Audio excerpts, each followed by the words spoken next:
আসসালামু আলাইকুম। আইটিক স্কুলের লার্ন ফার্স্ট পে লেটার সিরিজের নবম দশম শ্রেণীর আজকের লেকচার ভিডিওতে সবাইকে স্বাগতম। আজ আমরা পরিণতি ও নাগরিকতা বিষয়ে চতুর্থ অধ্যায় রাষ্ট্র ও সরকার ব্যবস্থার বাকি টপিক সম্পর্কে আলোচনা করব। চলো শুরু করি আজকের লেকচার ভিডিও।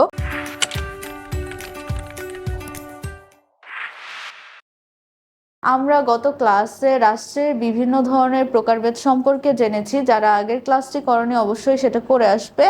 আর আজ আমরা আরেকটা টপিক সম্পর্কে পড়বো, সেটা কিনা রাষ্ট্রের প্রকারভেদেরই অন্তর্ভুক্ত উদ্দেশ্যের ভিত্তিতে রাষ্ট্র। উদ্দেশ্যের ভিত্তিতে রাষ্ট্র এক ধরনেরই, সেটা হচ্ছে কি কল্যাণমূলক রাষ্ট্র। অর্থাৎ কল্যাণমূলক বলতে তুমি কি বোঝো? অর্থাৎ কল্যাণের ভিত্তিতে যে রাষ্ট্র গঠিত হয় সেটাই হচ্ছে কল্যাণমূলক রাষ্ট্র। অর্থাৎ এই রাষ্ট্রের মধ্যে জনগণের দৈনন্দিন ন্যূনতম যে চাহিদা পূরণের জন্য যে ব্যবস্থাটা নেওয়া হবে সেটাই হচ্ছে কল্যাণমূলক রাষ্ট্রের কাজ।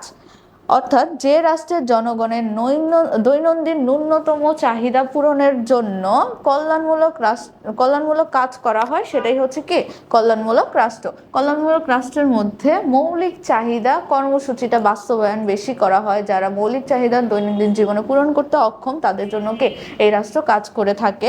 এবং এখানে বেকার ভাতা প্রদান করা হয় এবং বিনা খরচে শিক্ষা এবং চিকিৎসার ব্যবস্থা করা হয়। যেমন এই উদাহরণ দেশগুলো হচ্ছে কি কানাডা, যুক্তরাজ্য, সুইডেন, নরওয়ে ইত্যাদি। পরীক্ষার মধ্যে অবশ্যই এমসিকিউর জন্য বিভিন্ন কোশ্চেনে লেখার জন্য উদাহরণগুলো দিলে তোমাদের কিন্তু বেশি মার্ক ক্যারি করা সম্ভব। অবশ্যই এই উদাহরণগুলোকে মনে রাখবে। এখন দেখো কল্যাণমূলক রাষ্ট্রের বৈশিষ্ট্য। কল্যাণমূলক রাষ্ট্রের প্রথম বৈশিষ্ট্য হচ্ছে সামাজিক নিরাপত্তার জন্য ব্যবস্থার জোরদার করা। অর্থাৎ প্রতিটা নাগরিক যেন সেই রাষ্ট্রের মধ্যে সামাজিক নিরাপত্তা পায় সেই ব্যাপারে তারা লক্ষ্য রাখে। এবং খাদ্য, বস্ত্র, বাসস্থান, শিক্ষা, চিকিৎসা, বাসস্থানের ব্যবস্থা অর্থাৎ প্রতিটা নাগরিকের মৌলিক চাহিদার ব্যবস্থা করা এবং রাস্তাঘাট, এতিমখানা, খাদ্য, ভর্তুকি প্রদান এবং কর্মসংস্থানেরও ব্যবস্থা করে থাকে কল্যাণমূলক রাষ্ট্র। এছাড়া বেকার ভাতা প্রদান করা হয়, অবসর ভাতা প্রদান করা হয়। এছাড়া অবসরকালীন যে ভাতাটা রয়েছে বা প্রতিবন্ধী যে ভাতা আছে সেগুলোকে কল্যাণমূলক রাষ্ট্র প্রদান করে থাকে। সচ্ছলদের উপর উচ্চ হারে কর ধার্য। অর্থাৎ যারা সচ্ছল আছে তাদেরকে নির্দিষ্ট পরিমাণ কর দিতে হবে। যারা দুর্বল শ্রেণী রয়েছে, ন্যূনতম মজুরির ব্যবস্থা করে জীবনযাত্রার মান উন্নয়ন করা এবং সমবায় সমিতি গঠন করতে হবে। শ্রমিক কল্যাণ সমিতি গঠন করে কৃষক, শ্রমিক এবং মজুরদের যে স্বার্থ আছে সেটাকে সংরক্ষণ করাই হচ্ছে কল্যাণমূলক রাষ্ট্রের বৈশিষ্ট্য। এখন আমরা সরকার সম্পর্কে জানবো এবং সরকারের শ্রেণীবিভাগ সম্পর্কে পড়বো। আমরা গত টপিকে বলেছি সরকার একটি অস্থায়ী প্রতিষ্ঠান এবং রাষ্ট্র গঠনের তৃতীয় উপাদান হচ্ছে সরকার। সরকারকে দুই ভাগে ভাগ করা হয়েছে। এক হচ্ছে ক্ষমতা বন্টনের নীতির ভিত্তিতে, আরেকটি আইন ও শাসন বিভাগের সম্পর্কের ভিত্তিতে। ক্ষমতা বন্টন নীতির ভিত্তিতে সরকার দুই প্রকার। এক হচ্ছে এককেন্দ্রিক সরকার, অর্থাৎ যেটা একটা কেন্দ্র থেকে পরিচালিত হবে সেটা হচ্ছে এককেন্দ্রিক সরকার, এবং আরেকটি যুক্তরাষ্ট্রীয় সরকার, অর্থাৎ বিভিন্ন প্রদেশ থেকে যখন একটা সরকার নির্ধারিত হবে সেটা হচ্ছে যুক্তরাষ্ট্রীয় সরকার। এরপর আইন ও শাসন বিভাগের সম্পর্কের ভিত্তিতে সরকার। আইন ও শাসন বিভাগের সম্পর্কের ভিত্তিতে সরকার হচ্ছে সংসদীয় সরকার এবং রাষ্ট্রপতি শাসিত সরকার। সংসদীয় সরকারের অপর নাম হচ্ছে মন্ত্রী পরিষদ শাসিত সরকার, আর রাষ্ট্রপতি শাসিত সরকারকে স্বেচ্ছাচারী সরকারও বলা যায়।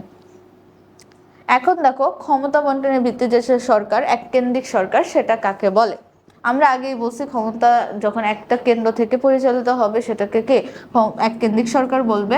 এখন যে শাসন ব্যবস্থা সরকারের সকল ক্ষমতা কেন্দ্রীয় সরকারের হাতে ন্যস্ত থাকবে, অর্থাৎ এখানে সকল যে ক্ষমতাটা আছে একটা সরকার যখন নির্বাচিত হবে সেই ক্ষমতাটা একজন সরকারের কাছে ন্যস্ত থাকবে এবং কেন্দ্র থেকে যখন সে দেশটাকে পরিচালনা করবে সেখানে কোনো বিভক্ত বা প্রদেশ থাকবে না, তখন সেই সরকারকে আমরা কি বলতেছি? এককেন্দ্রিক সরকার। এককেন্দ্রিক সরকারের মধ্যে কি কি হয় দেখো, কেন্দ্র এবং প্রদেশের মধ্যে ক্ষমতা বন্টন হয় না, অর্থাৎ একটা কেন্দ্র থেকেই বন্টন করা হবে। এছাড়া কোনো প্রদেশকে এখানে দরকার নেই। সরকারের স্বতন্ত্র কোনো অস্তিত্ব নেই, যেমন বাংলাদেশ, জাপান এবং যুক্তরাজ্য এর উদাহরণ। এখন এককেন্দ্রিক সরকারের গুণ। এককেন্দ্রিক সরকারের গুণ কি? সহজ সাংগঠনিক ব্যবস্থা। যেহেতু এই সরকার ব্যবস্থার মধ্যে অন্য কোনো দলীয় হস্তক্ষেপ নাই, সে নিজ মতো করে কি তোমার বিভিন্ন সাংগঠনিক প্রতিষ্ঠান গঠন করতে পারে, বিভিন্ন উদ্যোগ কি নিতে পারে, এজন্য এটাকে সহজ বা সাংগঠনিক ব্যবস্থা বলে। তারপর জাতীয় ঐক্যের প্রতীক আছে, অবশ্যই এখানে জাতীয় মতামতের ভিত্তিতে চলবে, কিংবা এককেন্দ্রিক সরকারের মধ্যে অন্য দলের যেহেতু হস্তক্ষেপ নেই, তাহলে কি এখানে ওই সমস্যাটা হয় না। এবং মিতব্যয়িতা হচ্ছে যেহেতু একজন সরকার হচ্ছে সবকিছু কেন্দ্র করে পরিচালিত করে, এজন্য এখানে খরচের পরিমাণটাকে খুবই কম। দ্রুত সিদ্ধান্ত গ্রহণ, একজন সরকার থাকায় এখানে কোনো অন্য দলের সাথে কিংবা অন্য কারোর সাথে তার হচ্ছে সিদ্ধান্ত গ্রহণ করার জন্য আলোচনায় বসতে হয় না, এজন্য সে কি নিজ ইচ্ছায় দ্রুত সিদ্ধান্ত গ্রহণ করতে পারে। এবং এটি অবশ্যই ছোট রাষ্ট্রের জন্য উপযোগী, যেমন হচ্ছে বাংলাদেশের মতো একটি রাষ্ট্র। তারপর হচ্ছে এককেন্দ্রিক সরকারের দোষ। এককেন্দ্রিক সরকারের দোষ হচ্ছে কাজের চাপ বেশি। যেহেতু একজন সরকার সকল ক্ষমতা হস্তক্ষেপ তার হাতে ন্যস্ত থাকে, এজন্য তার কাজের পরিমাণ বেশি থাকে, তার কাজের চাপের সৃষ্টি হয় এবং স্থানীয় নেতৃত্ব বিকাশে অনুকূল নয়। এবং একটা সরকার অবশ্যই প্রতিটা স্থানীয় এলাকায় গিয়ে তাদের সমস্যা সমাধান করতে পারে না, যার কারণে এই পরিস্থিতিটাকে অনুকূলে থাকে না। স্থানীয় উন্নয়ন বা সমস্যার প্রতি কি অবহেলা, অর্থাৎ বিভিন্ন জায়গায় বিভিন্ন সময়ে এক এক সমস্যা হতে পারে, একজন সরকার বিদ্যমান থাকায় সব জায়গার সমাধানকে একত্রে করা সম্ভব হয়ে ওঠে না। আর এটা বড় রাষ্ট্রের জন্য কি অনুপযোগী, অর্থাৎ বড় রাষ্ট্রের জন্য এই সরকার বিদ্যমান প্রযোজ্য নয়। বড় রাষ্ট্রের জন্য কখনো এককেন্দ্রিক সরকার কি একটা দেশ পরিচালনা করতে পারবে না। আর এখানে কেন্দ্রের স্বেচ্ছাচারিতা থাকে, কেন্দ্রের মধ্যে যে সরকার থাকে তার নিজ উপায়ে যেহেতু সে হচ্ছে সবকিছু শাসন পরিচালনা করে, এজন্য তার কি স্বেচ্ছাচারিতা বৃদ্ধি পায়। এরপর দেখো হচ্ছে যুক্তরাষ্ট্রীয় সরকার। যুক্তরাষ্ট্রীয় সরকার কোনটা? একাধিক অঞ্চল বা প্রদেশ মিলে যে সরকার গঠিত হয় তাকে আমরা যুক্তরাষ্ট্রীয় সরকার বলি। সাংবিধানিকভাবে রাষ্ট্রের যে কর্তৃত্ব ক্ষমতা কিছু অংশ প্রদেশ বা আঞ্চলিক সরকারের হাতে যখন প্রদান করা হয়, এছাড়া জাতীয় যে বিষয়গুলো আছে সেগুলো কেন্দ্রীয় সরকারের হাতেই থাকবে, সেটাকে যুক্তরাষ্ট্রীয় সরকার বলবে।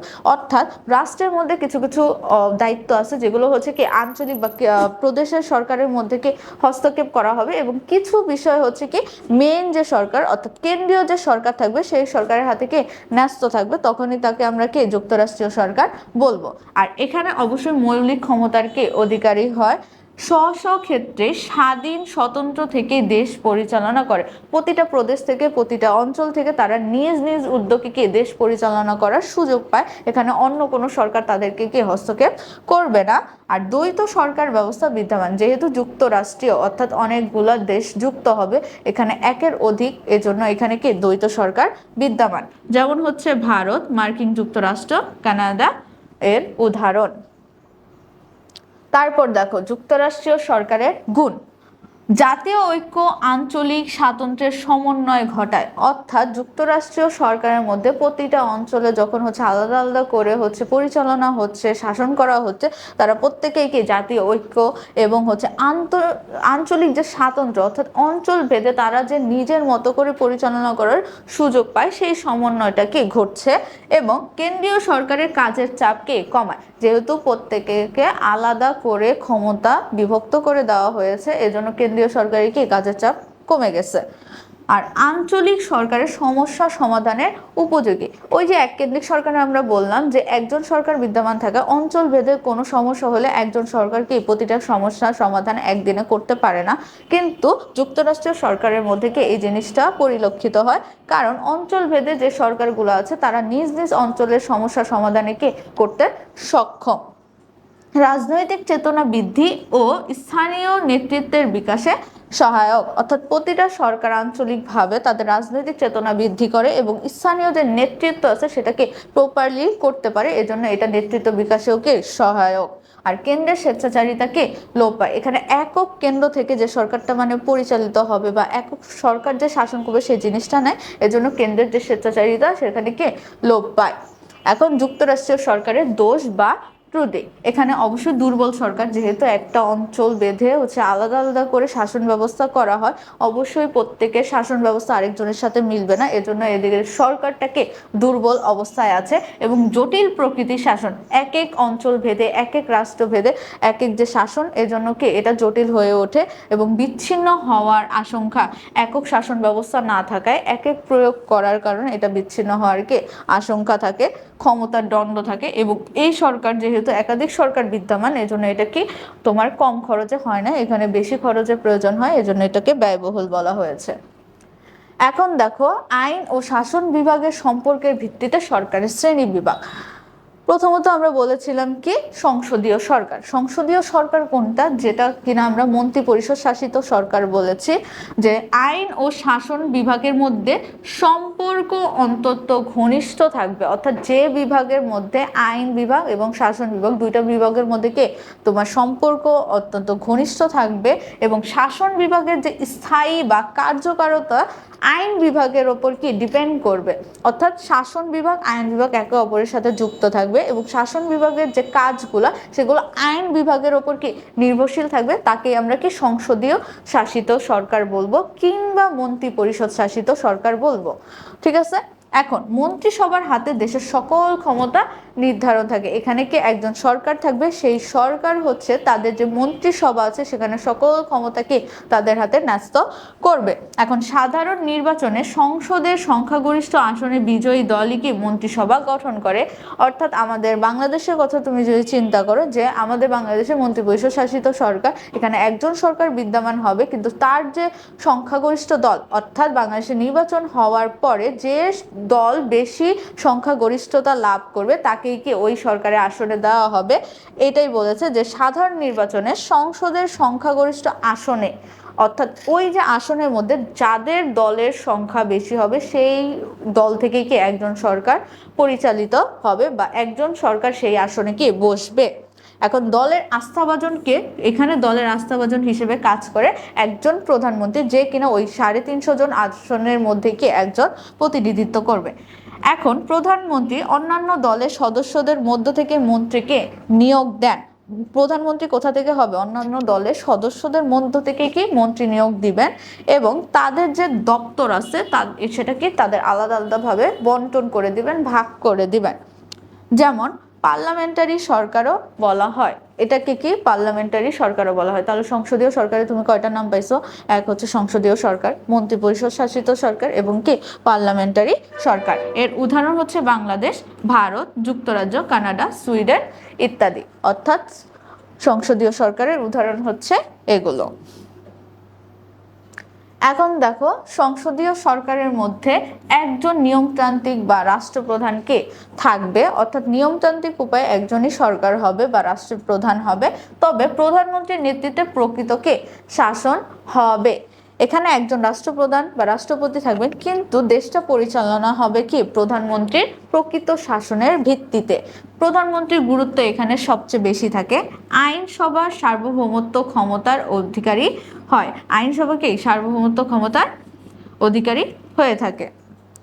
প্রধানমন্ত্রী সহ মন্ত্রিসভা তাদের কাজের জন্য আইনের পরিষদের নিকটকে দায়ী থাকবে, অর্থাৎ আইন পরিষদ যেখানে আছে সেখানে প্রধানমন্ত্রী থেকে শুরু করে তার দলের বা বিরোধী দলের সকলেরাই কি সেখানে দায়ী থাকবে এবং আইনসভার আস্থা হারালে মন্ত্রিসভার কে পতন ঘটে। আইনসভার মধ্যে যখন হচ্ছে তর্ক বিতর্ক চলবে বা বিভিন্ন ধরনের সভা আলোচনা অনুষ্ঠিত হবে, সেখানে যদি আস্থাভাজন তারা হারিয়ে ফেলে তখনই কি সেই মন্ত্রিসভা তোমার কি পতন ঘটবে।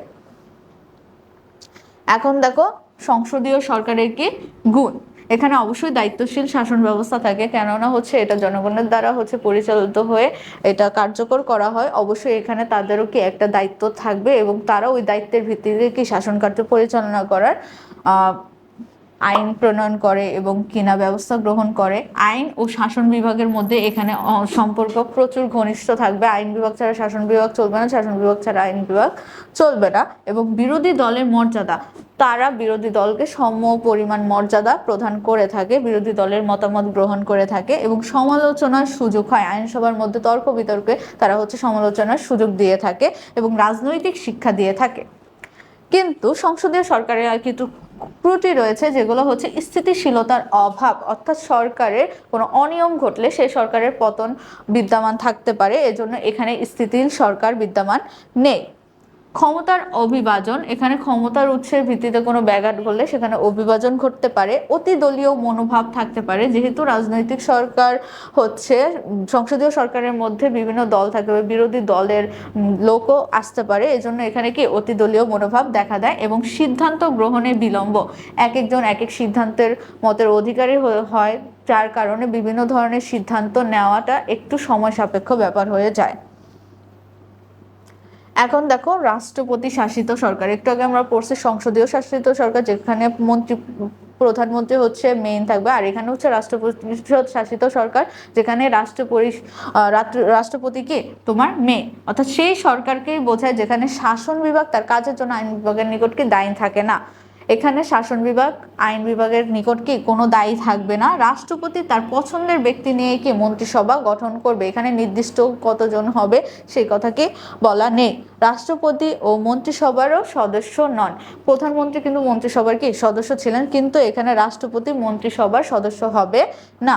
মন্ত্রীগণ তাদের কাজের জন্য রাষ্ট্রপতির নিকট কি দায়ী থাকবেন, যেহেতু এখানে রাষ্ট্রপতি হচ্ছে রাষ্ট্রের প্রধান, এবং এখানে রাষ্ট্রপতি শাসিত সরকারের কথা বলছে, অবশ্যই এখানে যে মন্ত্রীগণ থাকবে সবাইকে রাষ্ট্রপতির নিকট দায়ী থাকবেন। রাষ্ট্রপতির সন্তুষ্টির ওপর মন্ত্রীদের কার্যকাল নির্ভর করে, অর্থাৎ রাষ্ট্রপতির সন্তুষ্টি লাভের ওপরেই কি মন্ত্রিসভার সদস্যগণ কতটুকু সময় থাকবে সেখানে সেটা নির্ভর করে।